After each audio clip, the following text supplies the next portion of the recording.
Hello, everybody, and welcome to another spoiler discussion on the Comics Kid 2099's channel. I am not the Comics Kid 2099, but I am one of the hosts here, Connor Nielsen, and I'm doing all right. How about yourself, Comics Kid? I'm doing very well.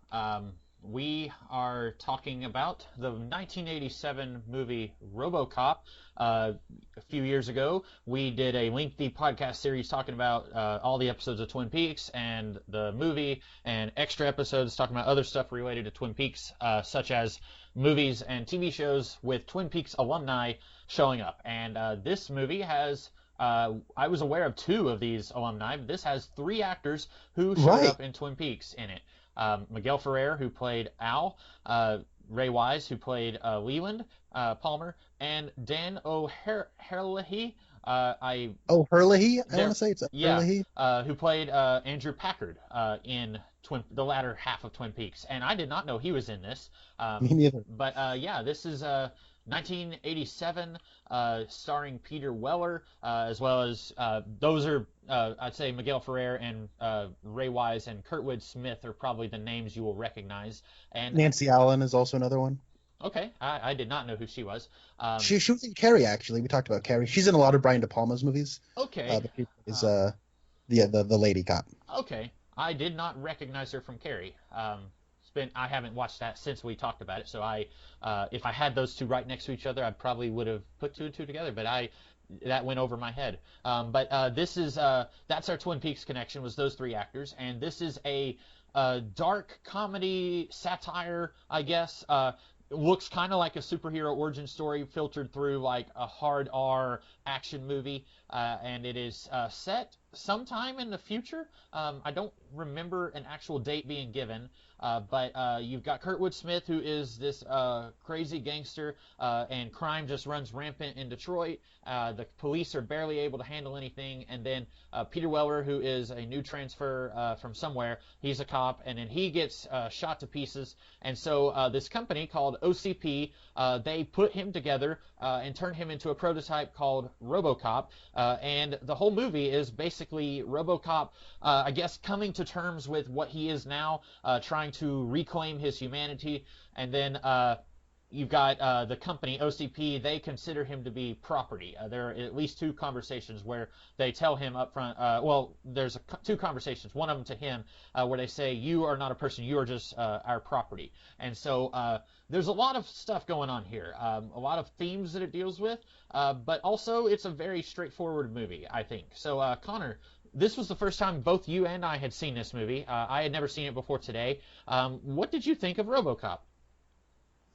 So RoboCop was a very interesting viewing experience for me because when it started off, I was in oh no territory because this is a movie that everybody loves, and I was worried I was going to have another like Carrie experience, which I think is funny that Nancy Allen appears in both. She was like the evil chick dating John Travolta in that movie. I recognize her And now. yeah, like you can see it in the face, but her hair is different. Like the way her suit, she's wearing completely different, like a different costume, and like it makes like her neck push. Not saying she gained weight or anything, but I think it's entirely due to the costume and her haircut. But you know, when we talked about Carrie, I said like this is a really good movie, but I've seen it without seeing it. You know what I mean? Where I've heard everyone talk about how great it is my whole life, and now I'm watching it. There's no surprises, and when this started off, it felt like a similar thing, where I'm like, I know this is a satire. I know like this is dealing with themes of like crazy like rampant corporate capitalism intermingling with like law and like big business becoming big government, so to speak, and you know, it's about like. It's satirical. It's got I'll buy that for $1, and you know what I mean. It's got all that stuff. You know, Alex Murphy, is that his name? Yeah. Murphy is the name of the cop, and he gets shot up and killed, and Kurtwood Smith is crazy, and I knew all this stuff going in, and for the first, I don't know, I got it up on Amazon. I would say for the first 25 minutes, I was mostly bored by this movie. But then once he becomes RoboCop, I began to really enjoy this, and then by the time it ended, I was thoroughly enjoying it. So I'd say overall, thumbs up. I want to watch it again. Okay. More than anything, because I also watched this while I was super tired. Because yesterday when I got off work, I was just incredibly tired because I wake up for work at 5 in the morning. I want to watch this again, and now that I've been through it, I do want to experience it again. But overall, I give it a thumbs up. I did really enjoy it overall. How did you feel about this movie, with this being your first time? I liked it. There are things about it. If I turn my brain off, so to speak, and just watch this as a very violent rated R superhero origin story, I could just have the biggest time watching this. But all the themes, all the stuff that this movie is about, it can get kind of down, like it can get you down in the dumps a little bit when you look at that and you can say like, hey, some of that is even more relevant today in our real world than it was in 1987, and I don't want to think about that. I just want to watch a movie and have a good time watching a movie, and I don't want to be reminded of how much the world sucks. And this movie does a good job of reminding you how much the world sucks. So, it's, there is a lot of stuff. If you like looking at movies and saying like, this is applicable to our day and age, this has a lot of that going on. I am more on the popcorn side of the audience. I like to just watch and have a good time. And I want it to be a well put together movie that's entertaining, but I'm more often than not just going in for the entertainment. But I think the acting is really good. Like I said at the beginning, it's a very straightforward movie. I knew roughly the plot. I knew there was a cop who gets turned into a Robocop, so to speak. I knew that, but I didn't really know what the plot of it was. And the plot is pretty easy to swallow. It's just, he gets revenge, and then he's also trying to figure out who he is after he's gone through this change. And he's trying to, reclaim some of what he was before. And it's a short movie. It's only an hour and 42 minutes, and I'm used to movies these days pushing 2.5 hours. And I don't think this movie, as far as plot goes, I don't think it had to be longer, but I think that if it was, we could have had a little bit more nuance with his character arc. I was very surprised we didn't get to see his family outside of flashbacks. I don't know how you felt about that, but we see his wife and son, like when he first realizes that he has memories, like he's starting to get his memories back, he starts seeing flashbacks, and I was surprised they didn't show up again later in the movie, and that maybe they would be somehow instrumental in him figuring out that he is Murphy and that he's more than just a RoboCop. I was surprised we didn't get something like that. As is, the biggest connection to his humanity is his partner that he knew for less than a day. And I wonder if this was like 2 hours and 15 minutes long, if we could have had something like that. Well, the version of this movie that delves more into that is the remake from 2014, which I had seen. um, And I've heard that's not a good movie. to my growing shame. Yeah. No, it was not a good movie. Now that I've seen this RoboCop, it makes me like that other RoboCop less, because that other RoboCop, I was like, yeah, sure, it's fine. It's a PG-13 RoboCop movie. He's a cop. He becomes a RoboCop. He fights a corporation. He gets his family back. That's that movie. And then now that I've seen it, it is just kind of like taking this and just making it the satire's more in your face, and the family angle, the emotional angle is pushed more to the forefront, and I don't know. It's extremely generic, I would say. Mm-hmm. A lot of people hate it for that. I couldn't hate it, but anyways, yeah, you're talking about how this one is like there's a like the world sucks. This kind of like basically what this movie outlines, and the not even necessarily the movie, the property this movie reminded me of the most was Watchmen. I don't know if you got any of that vibe, but that's what I was most reminded of. Any specific things that reminded you of that? Well, so Watchmen. Watching this, what I was most sort of surprised by was how straightforward this movie was. Mm-hmm. And maybe that's why I was a little like, for the first 20-ish minutes. I don't think Murphy's that interesting of a character. I think he's more interesting when he's a robot trying to remember who he was. Mm-hmm. And if it were up to me, like, that would be the start of the movie, is him coming online. Yeah. That and then him kind of piecing things together. Maybe that would make it more of a character study, but um, I mean, the biggest kick I got out of like the opening 20 minutes was seeing him get shot up, not because I hated him or anything, but I like that scene. I like ultra violence, and Kurtwood Smith is just awesome in this movie. But Joss Whedon in an early acting role was here, and we had what's his face? Peter Weller looks a lot like that name. So yeah. I did not notice Joss Whedon in the movie. No, it's not. The character of Emil was played by Paul McCrane. I just think he looks like Joss Whedon a lot. Okay. It's the guy who, if you've seen Daredevil season 1, the guy who looks like Healy from Daredevil season 1, the assassin who goes in the bowling alley. Um, Oh yeah, it does look like him. Okay. that was what I was thinking the whole time, and I guess indirectly I was like, he also kind of looks like Ron Howard today, just a little bit. Um, I'll have to watch it again and see if I notice any Joss Whedon similarities or visually. He's got similar eyes, and he's very ill and has red hair. So does Peter Weller like with the hair and him? I've never seen him look this young before. Go figure, since I've never seen this movie. But he looks so much like Paul Bettany, it's shocking. Yeah. But Now, if we ever, oh, go ahead. when we remake RoboCop again, or we do this RoboCop Returns movie, you guys know who you got to get. Like, come on. I never noticed that, but now that you say it, I'm like, oh wow, yeah, he does look like him. I had never seen this before, but I had seen Buckaroo Banzai, which is a few years before this, and you get to see a lot more of him in his face in that. But yeah, he looks a lot like Paul Bettany now that you mention that. But I never really talked about why I thought of this as like it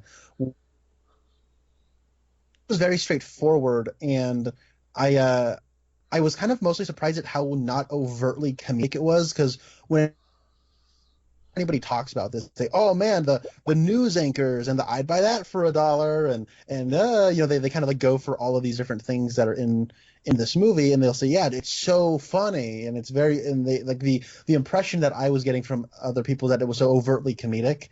And yeah, there are like the talking heads, and there are like the goofy commercials, and the I'd buy that for $1, but I mean, outside of that, like the comedy is very dry, and there's a clinical nature to this movie. The way it's shot is almost like an industrial film, but more than anything, it's a really cynical movie, kind of like Watchmen. And when I was reading Watchmen sometime last year, that book has a lot of like kind of satirical undertones, and like whenever you're just reading the dialogue, there's a lot of double entendres in terms of what you're seeing versus what is being said. And that movie, or that story, is also pretty like serious. And this movie itself was a lot more serious than I was expecting, at least at first. And then but I think this movie, just in terms of that, in terms of like how apocalyptic the future feels, and how like if you want to be a cop to change stuff, you're not going to be able to change stuff because the system's set against you. And even if you kill all the bad guys, there's still Directive 4. You know what I mean? Like it's still kind of like there's an element of futility to all the proceedings. So you kind of get the satisfaction on the individual level, but there's like all the systemic problems, and that's almost like what I feel like is like in Watchmen, like when Adrian Veidt's talking about spoilers for Watchmen, but when Adrian Veidt's talking about his utopia and how he's tricked everything into saving the world, and then they kill Rorschach. Wait, you've read Watchmen, right? Yeah. I'm not, okay, good. I'm not spoiling everything. What? And then it's like, I can't believe it. Rorschach dies? Anyways, but like when that all happens, what I interpret that as like Adrian is just thinking in terms of broad strokes, and like, but his big master plan doesn't solve things like poverty and racism and all these things. And what I like is that right before they leave for Antarctica, Night Owl and Rorschach go back to Rorschach's place, and there's still all these poor people living there. And there's this still like his landlady has like 6 children, and like Veidt's Utopia is not going to cure that. And that's what I actually liked about the HBO Watchmen series, is it addresses that. And in A Dr. Manhattan Killing, Rorschach, that struck me as like there's no like we all say it's a victory because we got rid of the one person who said it wasn't a victory. You know what I mean? Hmm. And so I kind of got the same feeling there, and it's like similar time, mid to late 80s is when this came out, the movie Robocop, and when Watchmen was being published. And I don't know, I feel like it's dealing with a lot of similar themes. And but when this movie leaped up for me is when it actually kind of got a little kitschy, like fun in a bit of a kitsch way, was how like once he becomes Robocop, the music sounds like superhero theme music, but the way it's shot is like an industrial film, and he's not like the way they shoot it is not like it's shot to be cool. It's shot to be blunt Hmm. and like convey everything, the minimal required necessary, and that's kind of by design, I think. And so when you hear like the RoboCop theme, it's like this dun, dun, dun, dun, it's this triumphant music playing, and then it's just this flat shot of this awkward robot man. It made me laugh. I thought like, and I feel like I'm laughing with the movie at that point. And when you're seeing RoboCop slowly lumber through like a facility shooting a bunch of people, it's awesome. I thought that part was cool, but I'm also kind of chuckling because this is like if you made like the way you make this RoboCop movie now, they already made it. It was RoboCop 2014, where it's like, no, it is cool. Look at him. He's on this cool motorcycle and he's shooting everybody, and the camera's flipping around and it's super flashy and in your face. And I'm watching this and I'm like, oh, that's what made this cool, or like what made this unique and what gave it its own identity is just kind of it's an odd movie, and I think it's kind of cool that this has as much of a following and as big of a fan base as it does. I mean, it's a big enough fan base where it has two sequels, and a remake, and like a Halloween style sequel where they're just gonna ignore everything coming out later sometime next year or whenever. Like, I don't know. That's kind of what I enjoy about this. What I enjoy about this in this movie, anyways. It's funny that you thought of The Watchmen because when I was watching this, my mind went to The Dark Knight Returns, and Oh, interesting. there was one thing. There was actually two things I thought of, and I can't remember one of them. But the talking heads here, especially at the beginning, where it's the man and a woman, and they're just like very clinically talking about like there's a really terrible war going on in South America, and later today we'll talk about like they're just very matter of fact talking about the news, and it reminded me of all throughout the Dark Knight Returns. You got those news anchors talking about stuff, and I feel like there was something else here that kind of reminded me of Dark Knight Returns, but I don't remember what it was off the top of my head. But that was kind of the thing that went through my head a little bit more. And I can definitely see that. Yeah. yeah, especially like the not just with Dark Knight Returns, but a lot of Frank Miller's, especially post Dark Knight Returns work, deals with like the grimy dirt of the city, like the filth of it. Like I can't he did a book called Ronin, which was like a feudal samurai being flung into the far future and stuff. And he's done some other stuff. I just like Martha Washington, and all that is like Wait, sorry. What was that name? Martha Washington. Martha. Yeah. But he's done like all kinds of stuff where it's like, look at how disgusting and gross everything is. And interestingly, apparently he was somewhat involved with the making of RoboCop 2. It may have only been like he was involved with the story and then someone else took it in a different direction. But I remember like many years ago at a Books A Million seeing a book that was like basically if Frank Miller had gotten to do the RoboCop 2 that he wanted to do. So he was somewhat involved with that movie, I think. It may not have been very much what he wanted it to be, but I think it's interesting that this movie reminded me of some of his later work when he was later came in and kind of was involved with the character in the franchise a little bit. And from what I understand, do you know about the project that is currently known as RoboCop Returns? I had never heard of it. You were the first one I've heard about it from. Okay, so I guess no one likes the RoboCop sequels and the remake, so they're going to make a new RoboCop movie called RoboCop Returns, and it's like the Halloween movie from a couple years ago, where they're like the first one, everyone likes that first one, all the other ones, forget about it. Or the last few Terminator movies. Yeah, yes, great, yeah. Now I'm thinking about Terminator and I'm sad, but it's kind of doing that thing where it's like, okay, you'll have the first RoboCop, then you'll have RoboCop Returns, and that's it. And then that is apparently based on that original draft of RoboCop 2 by Frank Miller. Or at the very least it was, I think, back when they announced it, like a while ago. But that's gone through like 3 directors now, so I have no idea where they're at. Yeah. But no, I definitely see your point, especially with like the news anchors. But also like with like the crime, they definitely have like a mutants gang from Dark Knight Returns vibe to them. Yeah. Someone on Twitter a while back, they had said Kurtwood Smith is the best live action Joker, and it's hard to argue with that now that I've seen this movie. Like he feels like he embodies that character, and all that's missing is pale skin and a purple suit. Like it's really interesting what he's doing with his character, and I wish that he was in the movie more. I'm happy he's in the movie as much as he is. Like he gets like the whole climax of the movie is basically him and his goons versus RoboCop and Detective Lewis. Because I always just kind of was under the impression that the Kurtwood Smith character was the hench person. So I just thought he got taken out halfway through the movie, but to my happiness, he's in it throughout the entire thing. And I think of all the bad guys, he gets the most screen time. Yeah. And so I'm happy about that. I do maybe wish this was like RoboCop from the eyes of Kurtwood Smith, where you're just following him around. But no, he's great. He's got one of my favorite lines, which I don't think I can say on your channel, but it's when he busts into Yep. Miguel Ferrer's place when he's snorting cocaine. The line he says to like ask his concubines to leave had me howling with laughter. And I also think that the character of Dick Jones is a really fun, slimy villain. I like him too. Yeah. Incidentally, I also like that line of dialogue. I think it's just his almost bored way of delivering that. Like, all right, Yes. get out. Like he doesn't seem at all like he just like I'm just clocking in to go kill Miguel Ferrer and then I'm gonna clock out. Like, and also one of the prostitutes when she's leaving, she says, "Oh, you'll call me, right?"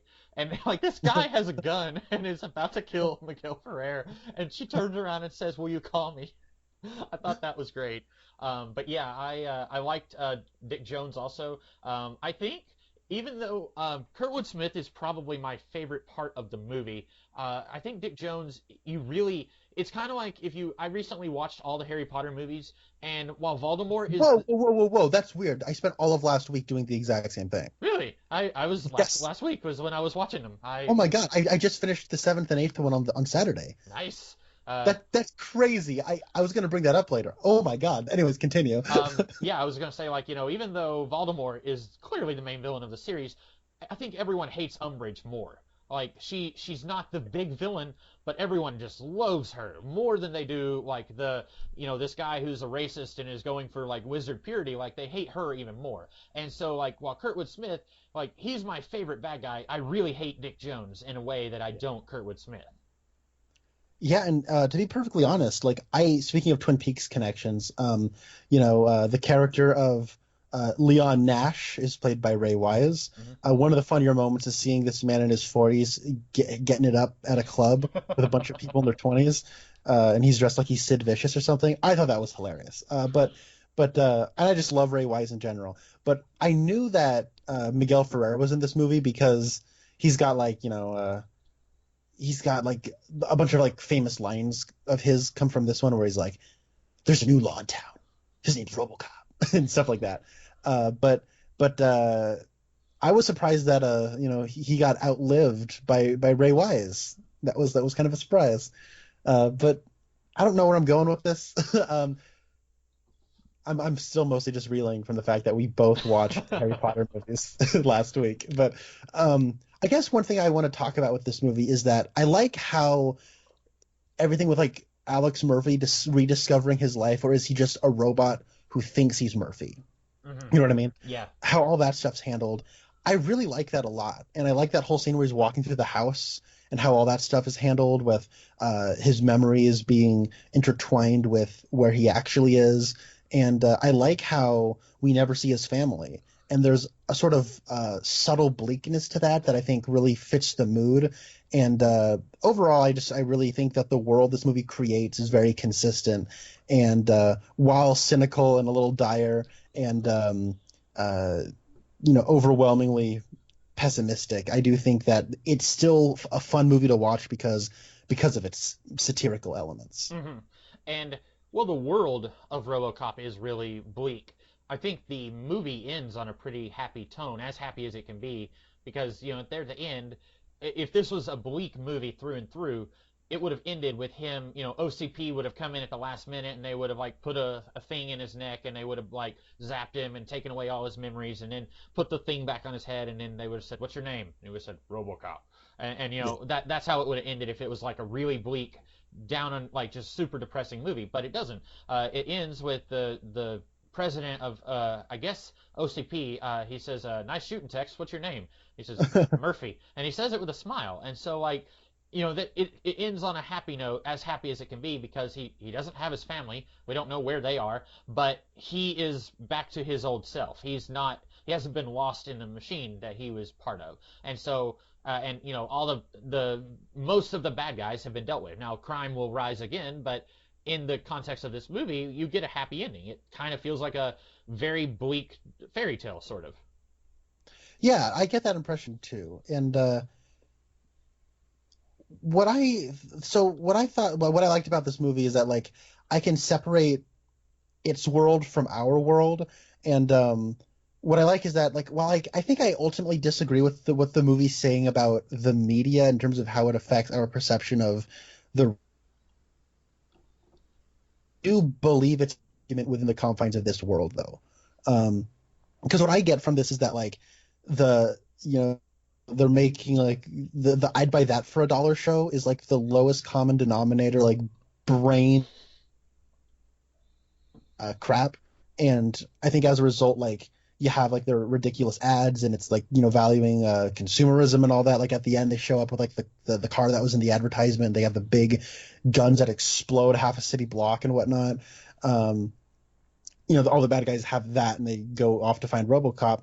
And I feel like, and then I think when you match that with the news station and how they're like, just, hey, we got our corny news and we're very, mundanely reading you the news. And it's, hey, there was a satellite that exploded and it killed 2 presidents. It's time for mourning and stuff like that. I feel like it's almost like, oh yeah, because our entertainment is so mushy, it's like mushing our brains, like it makes us numb to the realities of the world. And I don't know if I actually like think, I don't know. I feel like that's what the movie's saying. And I don't know if I like generally believe that with our world, but I believe it within the confines of this world. And I think that's good enough. Mm-hmm. Yeah.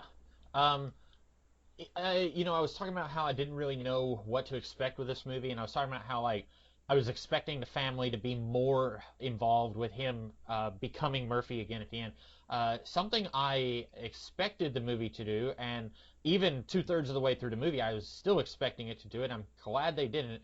I thought they were going to do a romance type thing between Murphy and what's her face from Carrie, and I'm glad they didn't, but I was still reading a lot into that towards like getting closer to the end of the movie. Like when she is like, "Hey, you're Murphy, right? Like that's what's your name?"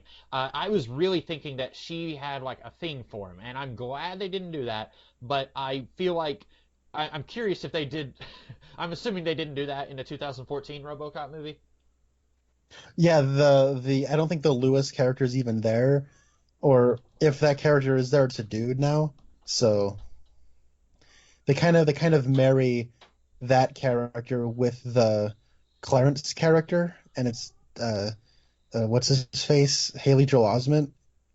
He's in that movie? No, it's not Haley Joel Osment. It's Rorschach. What's his name? Oh, okay. Oh, yeah. Wow. I don't know, but Jackie Earle Haley. yeah. That's what it is. One of those names is not like the others. So, oh man, when that was leaving my mouth, I was like, "That's not right. It's the bald one, the bald skinny one." So, oops. Um, But yeah, that I'm really glad they didn't do like she falls in love with him and it would have been such a worse movie if they did both of those things. If it's like Murphy starts having memories of his wife and son, and then they're coming back into his life, and he's trying to figure out who he is and who they are, and in addition to that, he's also developing feelings for his partner. I'm really glad they didn't do both of those things, but I agree. either Yeah. one, like I think think the family thing, I still think that could have worked. I think if it would have had to have been a longer movie, but I think you could have made the family thing work. But I'm really glad they didn't do the romance thing. But I like her character anyway. They She didn't. Oh, whoops. I think I cut out for a second. What was that? No, I like her character. I wasn't. There's a whole lot of these characters in this movie that, like, even the ones air quotes on the good guy side, you don't really like, but I liked her. Yeah, I liked her too. I think that I like that they. I will concur. I'm glad they did not do a romance thing. It is just more of like a I watched you get gunned down, so there's just inherent empathy there. Um, but I'm also glad we didn't really do much of the family thing either. I think what we get, I think speaks volumes louder than it would have if we did have it. And maybe I'm just saying that in hindsight because I saw a bad movie or like a remake of RoboCop where they did do the family thing like way too over the top. And maybe with this more like clinical, blunt, matter of fact, industrial style, I would have preferred that. But I like um, how sobering the more emotional ones are played. That stuff's not played for comedy or even like dry comedy or satire. It is pretty earnest, Hmm. and but it also stays true to the rest of the movie's feel, and I actually really like that a lot. Yeah. I would say for me, I wasn't really good at coming at picking up on the satire stuff. Like the I'd buy that for $1. I've seen that referenced on the internet before, and I was watching it here, and I was like, okay, I get that it's like a dumb TV show that everyone enjoys, but I wasn't really sure if it was satirizing anything beyond that. And so a lot of the satire stuff, unless it's something like just general, mixing of business and government and corruption is leaking down and drifting up, going in both directions. Other than just the general stuff like that, it wasn't easy for me to pick up on the satire elements. I was almost watching this more as just a serious movie about a guy who loses his life and then is trying to, put it back together. Yeah, and I do think it works first and foremost on that level that you're talking about. I was surprised by how serious the movie really is because I mean, I think like you, I had heard that this is just a satirical movie my whole life. Hmm. Um, and but yeah, what I did kind of like how serious it was, but I think the more satirical elements that I picked up on, a bulk of them anyway, actually come from how everything is shot versus how like your idea of what something is going to be versus how it's actually presented to you. Like here's what a RoboCop would actually be like. He would awkwardly walk down some stairs, and then the Ed 209 would fall down the stairs. Hmm. And then he would get shot up by a bunch of things, and then he would awkwardly kind of lumber away and then fall over a railing. You know what I mean? Like, and the way they shoot that, and then you have like the more like dun dun dun dun dun dun music playing. It's more triumphant and traditionally what you think of. And then when you watch like the advertisements that play in like this world, they are kind of the over exaggerated schlocky kind of thing that you might have expected from a movie called RoboCop. Hmm. And then when you actually watch it, it's more like down to earth and serious, and I say like it's filmed a lot like an industrial film. Like when you see like the car do a big like donut at the end of it to turn around, it's done in two takes because they didn't have the mobility of their camera to like or like I mean I'm sure they did, but the way it's shot is it's meant to look like they didn't have the means to do it in one big sweeping shot. You know what I'm saying? So Hmm. yeah, now that's kind of what I took from that. When I was a kid, I had a RoboCop action figure. It had almost 0 points of mobility on it. I think you could move one of the arms. The thing I remember most about it, it was like a golden color. It wasn't even the color of the character in the movie, but you could remove the chest plate, and that was about it. And I, even as a kid, I didn't really understand why you could remove the chest plate or why you would.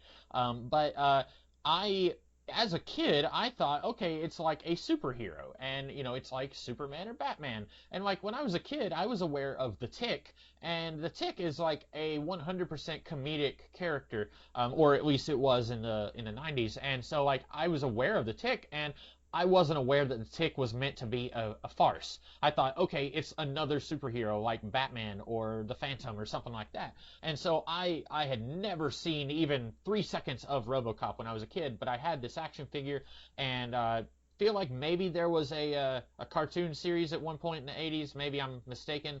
But like I grew up thinking this is just it's just a superhero story, and I think there is a way you could watch this movie through that lens, but I think it's got a lot going on. Like, if it is a superhero movie, it's well ahead of its time, because you will hear people in this day and age talk about superhero movies, and sometimes they'll say, like, oh, they're all the same. There's just they follow a series of things that all these superhero movies have to do, but then you'll hear people who talk about the good ones, and they'll say it's a superhero movie, but it's also about something, and that's what this movie is. Say so. Sorry, you cut out there a little bit. What'd you say? Oh, I said, yeah, no, I agree. I would say so. Okay, yeah. I'm trying to think of where to take this. Miguel Ferrer, since we're talking about this because of its Twin Peaks connections, much like how Kyle MacLachlan looks so much younger in Blue Velvet, and that was just about the same time as this, wasn't it? Like around 87 or so. He looks so much younger. Yeah, Blue Velvet is 86, yeah. Okay. And we talked about how much older he looks in Twin Peaks, which is just like 4 years later. Miguel Ferrer, like, maybe in my mind, I'm just mixing up how he looked in the early 90s with how he looked like circa Iron Man 3, but I feel like he looks so much younger here than he did in Twin Peaks. And like it looks like he has a baby face in this movie, and he's not even playing like a sweet innocent character. So it's nothing like that that's making me think that. But watching this, I was like, he looks so young. Yeah, no, I had the same thing. I guess cocaine will do that to you, though. It'll just age you up in 4 years. Maybe good old Dale Cooper ain't as sweet as he lets on. Well, he did. I mean, it was the 80s. When you were in the film industry. when he opens up Laura Palmer's safety deposit box, he recognized that it was cocaine. So I think that tells us all we need to know. He got a little whiff of it, Yeah. just a little bit. Yeah, you were saying that you were surprised Ray Wise outlives Miguel Ferrer, and you're right. I mean, Ray Wise doesn't have a lot to do in the movie, but Miguel Ferrer, I feel like if this was any other actor, they probably would have written Miguel Ferrer's character out earlier, or they would have just he would have just fallen in the background. Like, he would have been responsible for turning Murphy into Robocop, and then he would have disappeared from the movie. But I feel like Miguel Ferrer adds a presence to this movie where they were like, okay, we need to do something with this character. Let's give him more screen time, and then they give him a pretty good death. And so I think that because of that's why he dies in the movie. As Ray Wise, I don't know if I'm sure he had been in stuff before this movie, but I feel like his career really took off with Twin Peaks. So I think he's like what you were saying you thought Kurtwood Smith would be. He's just the thug, and he gets a really good death. That's the most memorable death I've ever seen in a movie. It belongs to Ray. Well, I'm sorry, not Ray Wise, the other guy. Never mind. Ray Wise gets a good death, but I was thinking of the other guy. The Joss Whedon looking fella. Yeah. But that is one of the craziest things. I'm glad you brought this up because I wanted to talk about this. It's so disgusting. For anyone who hasn't seen the movie, which if I can't imagine you'd be listening to this if you haven't, but the man is in like an armored car, drives through a giant tank full of toxic waste, and this is where the movie is also at its silliest, because it feels like early 1960s Marvel Comics, where it's like generic toxic waste gives Matt Murdock the like heightened abilities, and it's like, okay, what is it though? Why does it turn this guy into a monster? Like, and I say monster, it's not like an actual like Beowulf monster. He gets turned into the Toxic Avenger. Exactly, yeah. Because I had never seen the Toxic Avenger either, and watching this scene, I was thinking, I've seen this scene before, and I was like, have I? And because I had seen someone had done a review or something, and probably over 15 years ago, I saw a review, or maybe not quite that long ago, of this movie, and as that scene started to play out here, watching it today, I was thinking, wait a minute, am I remembering something from the Toxic Avenger movie? And because I remember hearing people say the Toxic Avenger movie is like really violent and super, super stylized, and I was thinking, well, that's what this movie is. And then I was like, oh no, I've seen this scene before, and it's this really grotesque monstrosity comes out of the pile of toxic waste, and then to add like salt to the wound, he gets run over by Kurtwood Smith accidentally, and he just like liquefies. Like it is so disgusting. It is the most disturbing thing I've seen in a movie, probably. It made me laugh really loudly, though. I thought it was hilarious. Hmm. It was great. Because mostly because of Will Smith's reaction, where he's just like ah, and then he hits it and it explodes. I also like Ray Yeah, Wise when the Joss Whedon guy when he goes up to Ray Wise and Ray Wise is just like, oh, get away from me, man. Like yeah, it it's was so just kind of funny. like someone like I don't know someone needs to make a meme out of that. Like in this day and age with the coronavirus, like someone needs to make like a meme of that 20 seconds where it's like, ah, get away from me. That's That would be that. I endorse this. yeah. I co-sign. Um, so at the end of the movie, actually, or did you have anywhere you wanted to go with this? Because I had a couple of things I wanted to address. Not really. It's weird because like I thought we would have more to talk about, but the movie is very straightforward, and I feel like the things it has to say it communicates very efficiently and effectively. Hmm. And so I've come down to we noticed, but I didn't really have anything else to say. But go into what you had to say. Okay, yeah. One thing I don't know if I would say it's a nitpick or if I would say it's just something that needed to be explored a little bit more. But when he is after he's been shot, and then like we're seeing like bits and pieces of what he's seeing, where the scientists are in the same room with him and they're talking about like working on the project, and they're saying like are we going to take his arm off, or are we going to leave his arm on, and stuff like that. And then Miguel Ferrer's character says, it doesn't matter, we're going to wipe his memories anyway.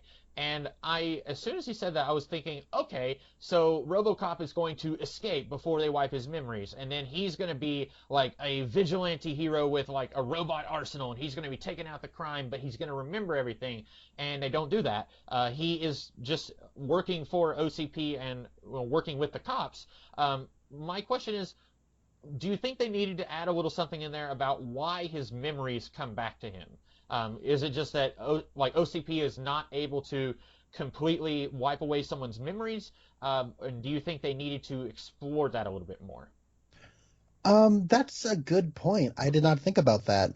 That does maybe like you're right. Like, did they never erase his memory? Because if they didn't, that might need to be addressed if you're Mhm. going to say we're going to erase his memory to begin with. That's a good point. I didn't think about that. And I'm wondering because this movie really is very efficient with the story it's telling. It doesn't leave very many loose plot threads or anything like that. So I'm thinking this is a situation where they thought that they had wiped his memory, and then it was just too powerful and it came back up. And they were, as far as they knew, they had done everything they were supposed to do. And so I feel like if that is what they were going with, then they did it in a just maybe I'm reading too much into it. Maybe it just needed one or two lines of dialogue. Like after he escapes and then Miguel Ferrer is yelling about how he's our property, maybe one of the other scientists could say, we wiped his memory. Everything's supposed to go fine. And he Yeah, says, that's exactly what I was thinking too. That it's a little weird that that's not there. Now that you mentioned that, I'm yeah surprised I mhm. didn't. Also, that scene where like he is seeing the cop or seeing the people and they're like celebrating and like the woman kisses him and then like it cuts forward to where it's like he's Miguel Ferrer shaking the robot hand and like it's bits and pieces and it's playing out over maybe a year. Like we don't know how long it took them to build RoboCop. That reminded me of a Teen Titans comic from many years ago. In the early I want to say it was. I don't know if you're familiar of when DC did 1 year later. It was after Infinite Crisis, and all of the comics jumped forward 1 year. And there was a Teen Titans comic around that time where Cyborg he had been inactive during that whole year. And so there's one page or one issue where we're seeing a few pages where people would come in and they would be talking in front of Cyborg who is deactivated, and or sometimes they would be talking to his deactivated body. And this scene, I'm 100% sure Jeff Johns saw RoboCop and was like, I'm going to work that into a Teen Titans comic. Because watching this movie now, I was like, that was in that Teen Titans comic. And it looks very similar and it plays out in a similar way. Yeah, knowing Jeff Johns, that's probably an homage. I don't hate it. I Oh no liked. no no I know exactly how you're feeling about Jeff Johns right now. He does that a lot. He enjoys paying homage to that sort of stuff, and when you first read it without knowing it's an homage, you're like, wow, that's really cool and powerful. And you find out that it is an homage, and you go, oh, I'm not dissing on it, but it's not as cool anymore. hmm So Um, I agree with you, what you said earlier, that the movie, I think it would have been really interesting seeing if the movie started with those clips where it's like static and then, Miguel Ferrer shaking a robot hand and then static and then like they're celebrating and then static. That would have been a really powerful opening to the movie. I think I'm going to assume the reason they didn't do that because we don't see the family. It's not like we're having to set them up for a subplot or anything, but we do have that part where he first meets his partner and he's spinning the gun around like a cowboy and he holsters the gun, and then later she sees RoboCop do that, and you see, that's that's the thing. That's what I was actually thinking. And if you have it start off where like the first time you see her is that she's noticing him in the gun range, you're like, what's Nancy Allen doing? How come she noticed him swinging his gun around or whatever? You hmm know?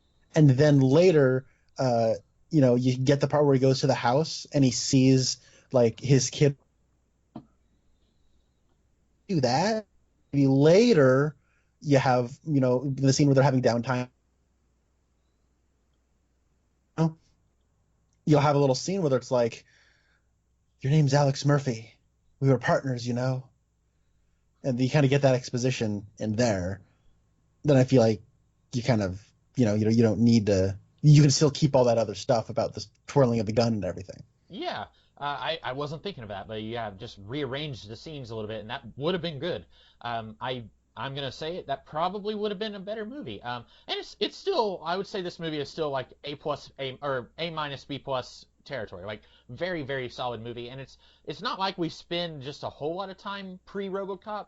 Like you said, it's maybe 15 minutes before he becomes RoboCop. So in an hour and 42 minutes movie, I think it's like a pretty solid uh, attempt. But like you said, I think it would have been really interesting if we had started there with the construction of RoboCop and then pick up on that information further into the movie. Yeah. Um, I don't have anything else to say, and I guess you don't either, unless there's any last minute thoughts from you. I thought it was funny when the guy leaves the restroom prematurely and you see the pee stain on his pantsuit. Before that, everyone there was like 5 or 6 people in the bathroom, and then Miguel Ferrer and the other guy are talking. And by the way, the guy Miguel Ferrer is talking to, I was confused because I was like, didn't the RoboCop prototype kill this guy earlier in the movie? And I was like, no, it can't be him. I guess he just looks a lot like that guy. But there's like 6 guys in the bathroom, and their boss is in the stall, and they're like bad mouthing him. And then like most of them are like, let's get out of here, let's go. And Miguel Ferrer notices, and then the boss opens the door, and the other guy's like, gotta get out of here. And like you said, he's peed on his pants trying to get out. I like that too. I had forgotten about that. That made me laugh.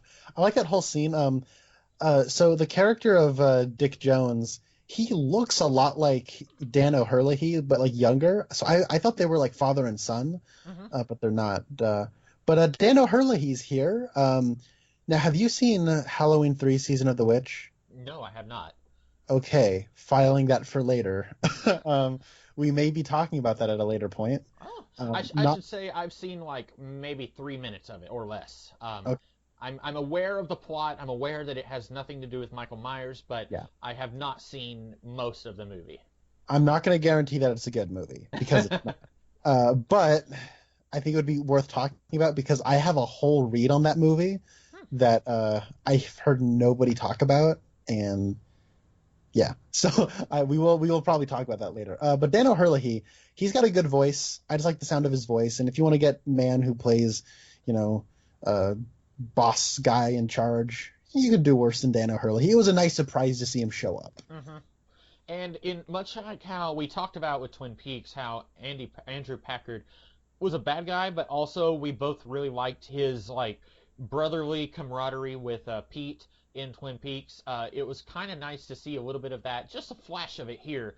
Like when he said, nice shooting, Tex. Like I was like, hey, it's Andrew Packard again, sort of. Um, Yeah, so I thought that was nice to kind of see that again, although it's before Twin Peaks, so I kind of like that. I didn't think about that, but you're right. That is a little bit of him channeling what he would later use with his Andy Packard. Hmm. Yeah, I guess that's all I got about RoboCop. But I think a lot of the special effects still hold up, but my goodness, when the guy fell out the window, why were his arms like Gumby all of a sudden?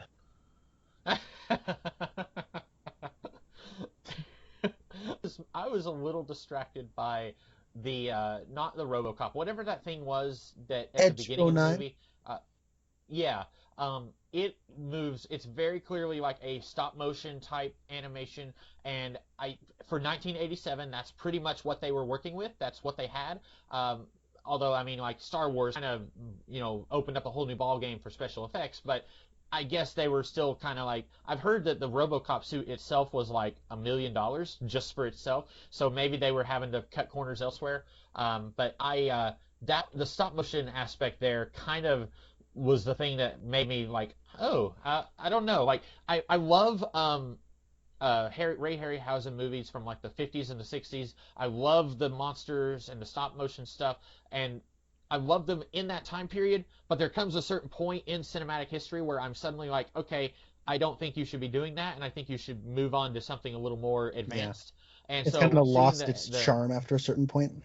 yeah, and so seeing the this robot move and it looked like stop motion from a Harryhausen movie, I was like, I don't know, I'm not sure about that, guys. Yeah, and I think that like there are some shots where it is like a life-sized model, but it's usually when it's just falling over or standing perfectly still with smoke coming out of it. It looks good in those. You can tell when there's a rear projection of somebody else. But there's a couple good shots, I think, like where I think it's Dick Jones is like pointing at it and then walks towards you. For a second, it tricked me. I thought he was standing right next to it until he started Hmm. walking towards me, and I realized there were several layers of compositing going on. But for a second there, it did get me. But I do think there are a lot of good special effects here. The RoboCop suits look great. They spent $1 million on it. It looks good. Hmm. And then I actually really like when they have his helmet off, and it's just Paul Bettany's face, like in the I'm sorry, Peter Weller's face in the Robo thing. It's a really good makeup effect. I can't see where his face stops and like makeup begins. Hmm. Yeah. And there towards the end, when he takes off that thing, I was like, man, I wish we could have seen that a little earlier because it looks really good, and the movie doesn't get enough of a chance to kind of show that off. That's interesting that you say that, because throughout pretty much I think the entire last action sequence and the final scene, he does have that off, and believe it or not, that's actually the first image of RoboCop I ever saw. Oh yeah. Yeah, like or at least like from the movie. Like I saw the poster where he's got the helmet on, but like any Hmm. still I would see from this movie for several years, I would only see him without his helmet on, and so I just figured, oh, that's what he's gonna look like throughout most of this movie. And I think the helmet looks cool, so I was actually kind of pleasantly surprised that he had the helmet on for most of it. Yeah. And I will say the Toxic Avenger special effects wise does look really good. Uh, Yeah. It made me believe they actually took that actor and dumped him in toxic waste to get if that you shot if you done. take that actor and you dump him in toxic waste, he turns into Joss Whedon. Paul Verhoeven said, "Can you fly, Joss Whedon?" and then threw him into the toxic waste. Um, I like the yeah. part where Kurtwood Smith like spits blood on like the little paper. Like, Oh just yeah, give me my phone call. and it's like a thick blood. It's Yeah, not like, it's like he cocked up a bloody um, loogie and was like, "Yeah, there you yeah, go. yeah. That's what you get." Um, so you've already seen the remake. Did this make you want to watch the sequels in between this and the remake? Um, no, because I know that the sequels are PG-13. The second one has Or Peter. at least one of them is. Oh, I know that the second one is Or, Peter Weller, yeah. but both of them are PG-13, and I hear they're Okay. both not good. And at this point, I'm like, I'm good. Hmm. I don't need to. There are several I saw this movies RoboCop movie. I that. want to if I do watch the other two RoboCops, I want to watch this again before I do those two. So yeah. Mhm. there are several movies that I can think of in history where it's like they turn it into a big long franchise like the Terminator, and I'm thinking like you didn't have to do that. You didn't have to make like 500 sequels, and I almost think RoboCop you would have been fine just leaving it alone. Like I think you and I differ a little bit on whether we should have seen his family more here, but and I'm sure they do bring his family back, but I think this movie would have been fine if it didn't have any sequels. If it was just here's a movie that's about this guy who loses his humanity and gets it back, and that's it. And I didn't need. I haven't seen any of the sequels, and I probably won't see them either, unless I just see them like dirt cheap in a bargain bin somewhere. I doubt I'm going to be seeking them That's out. probably where you're gonna find them anyways. So. Based on what I know about them, just based on what I know. Yeah, so just very quickly, when you were watching through all the Harry Potter movies like I was, were you also surprised that in 8 movies we got 0 Twin Peaks actors? A little bit. I mean, they're all I know British, J.K. Rowling. admittedly, Yeah, but also I was surprised it took us 7 movies before Bill Nighy showed up. I thought he would show up by and the third one, but no, it took him to 7. I was telling my sister, I was like, I was really disappointed when you finally get to the character Scrimgeour. I was like, yeah, here we go, and he has 2 scenes, and one of them he's giving his like, we're gonna beat the bad guy speech at the beginning of that movie, and then he comes and he gives Harry Potter and friends some stuff, and then off screen he dies, Yeah. and I was like, oh come on, like I had seen the movie before and I had forgotten how little he is in it. And I was like, come on, I wanted more of him. And I actually never seen the last 2 Harry Potter movies until last week. Um, Oh. I think by that point I had just lost all interest in the franchise because I was a very rebellious, angsty kid, but as rebellious as a, you know, mama's boy twin from the suburbs could be. I wasn't rebellious at all. But I was like, come on, man. Harry Potter's popular, man. I don't like it. It's too popular, man. You know what I mean? That's what I was like. So I had a lot of friends, as you can tell. And but I never saw the 5th one because I was watching number 5, and I'm like, I don't remember any of this. So I didn't see the 5th one, and then I didn't see 7 or 7 Part 2, which is Harry Potter 8. I'm just gonna call it 8. So it was kind of cool going back through all those and be like, okay, this is how it evolved, and these are all the ones I missed. So. Mm-hmm. I since we're on this real quick, I never liked 5. That's always been my least favorite. My sister, she reads the books quite a bit more often than I do. I recently started rereading the first book, and I'm going to take a lot longer to read the books than I did the movies, but she doesn't like the 5th book either. She thinks that's the worst of the books, and watching the movies, the 5th movie was my least favorite, but I was never, when Harry Potter was huge, everyone else loved it a lot more than I did. I liked it, but I wasn't just head over heels ready to die for it like everyone else was. And I like it now probably more than I did before. Yeah, see, my grandpa was a minister, so he was very much Harry Potter is evil. But then his Uh-huh. daughter, my aunt, was like, whatever, this is good. I'm gonna let my kids read the books. And then my dad could not give less of a crap. He was just like, whatever. So like, Potter wasn't allowed at my house. But then I actually went to my cousin's birthday, which was Harry Potter themed, because my cousin's mom is my aunt, and she was really into it. And Mhm. at that party is when Chamber of Secrets had just hit DVD, and I was like, "Oh, this is really cool." And then my mom got really into it as well, and so like me and Spencer, my mom thought Harry Potter was cool, so my dad was like, "I don't care." So like we were free Mhm. to like read the books and stuff from that point on. But yeah, and then so my favorite of those movies is actually the 3rd one. I think the 3rd one is awesome, and Mhm. I don't know if you know this. That's directed by Alfonso Cuarón. I don't know if you know who that is. Yeah, he directed Gravity.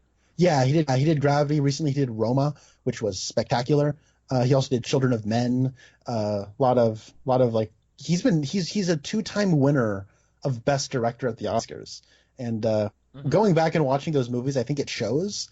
But I think that movie kicks butt. It's awesome. And then you Mhm. got, you know what movie I was surprised how much it's my second favorite. I actually loved The Half-Blood Prince. I thought that I like it too. I like how much of like a unabashed like teen melodrama it is.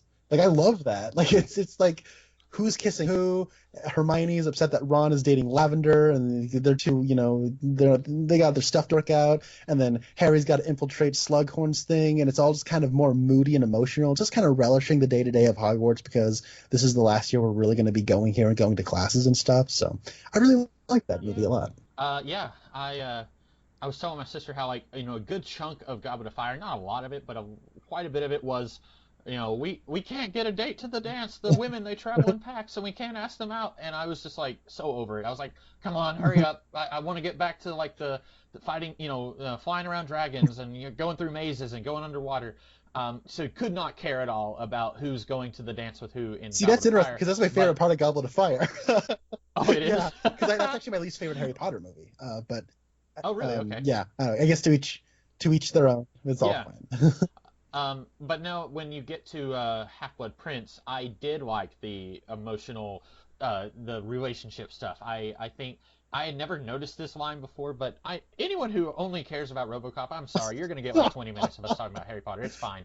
But my favorite line in that movie was when they sit down in the Hog's Head and Ron sees his sister Ginny is making out or snogging, for you Brits across the pond. He says, he sees Ginny snogging Dean Thomas, and he says, I would like to leave.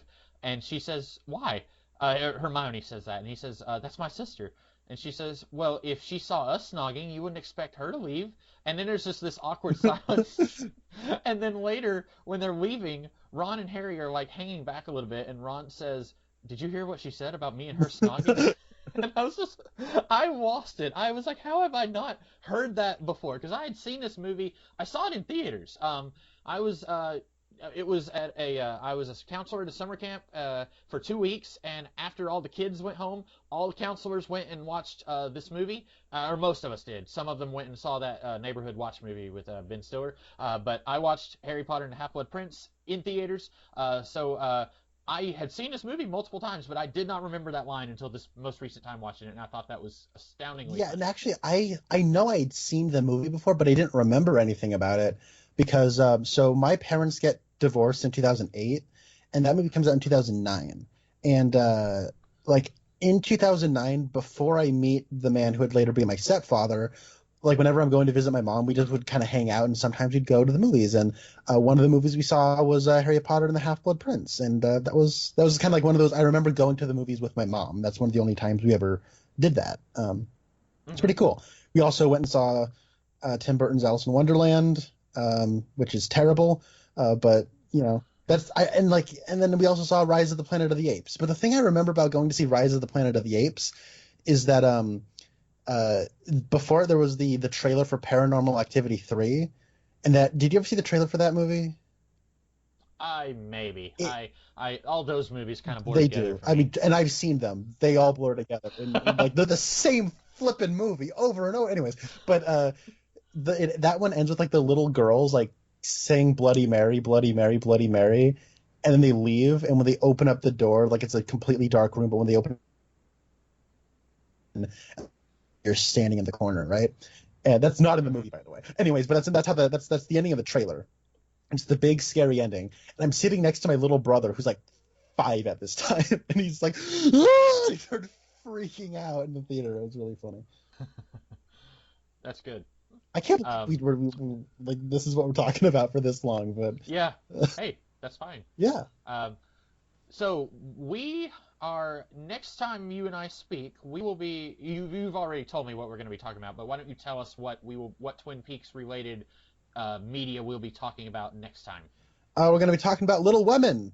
I'm picking it because it's got the Laura Dern connection. Laura Dern won Best Supporting Actress last year at the Oscars for Marriage Story, but she was also in another Academy Award nominated film, Little Women, which was my favorite film from last year. And she was great in Marriage Story. I liked her more in this movie, so that's why I'm picking it. It's great, and because I guess now that we're doing Harry Potter connections, it's got Emma Watson in it. So I was just thinking that. Yeah, it's got her in it. But yeah, no, I love this movie, and I've never read the book. If anyone I know might have read the book at some point, I would assume it might be you, but probably not. No. This is the only. I didn't even know there was a book. Really? No. Well, maybe I've heard of Little Women, but usually when I hear people talk about it, wasn't Winona Ryder in a version in the She was, 90s? yeah. Uh, yeah, that's usually when I hear people talk about Little Women, I hear them talking about a movie version. I guess maybe I knew there was a book, but I've never seen a book version of it. Like, when I go to a bookstore, I've never seen Little Women. So I maybe in the very back of my mind I knew it was a book, but I mostly am aware of it as a movie that I had never So seen. this is, I think, the eighth film adaptation. Whoa. Yeah. So this is the only version of the movie or of the story I'm familiar with. I've not read the book. I've not seen any of the other movies. I just know this movie and I think it's dope. So if you have not seen it before, uh, I think you're in for a treat. I've seen it like three times now, I think. But I Whoa. just bought it. Yeah, it came out like 4 months or a little over 3 months ago, and I've seen it many times. I think it's great. So that'll be my pick. I'm going with another Laura Dern pick, but my last Laura Dern pick could also be substituted for a Kyle MacLachlan or David Lynch or any other cast members of Blue Velvet. Hmm. So Yeah. So that's what we'll be talking about in a few weeks, probably. And then who knows what we'll do next. We're probably going to be hitting up a whole lot of stuff older releases while we wait for the theaters to open back yeah, up. I mean, at this rate, If I'm going to congratulate Margot Robbie for winning Best Leading Actress for Birds of Prey. You know, I didn't expect Martin Lawrence to win Best Supporting Actor for Bad Boys for Life, but this is the world we live in now. Yep. Uh, we There's going to be like 3 movies nominated total at the end of the year because that's what all came out in Sonic the 2020. Hedgehog, Uh, Best Adapted Screenplay. Oh, so yeah, that's what we'll be talking about in a few weeks, and we'll be hopefully. I don't know what to expect with Little Women. As far as I know, it could be like The Borrowers, and they're little tiny people who live in mouse holes in a house, and maybe that's what it's about. So I'll be going into it very blind. And in the meantime, I am the Comics Kid 2099, And I'm Connor Nielsen. and we'll see you guys in a few weeks.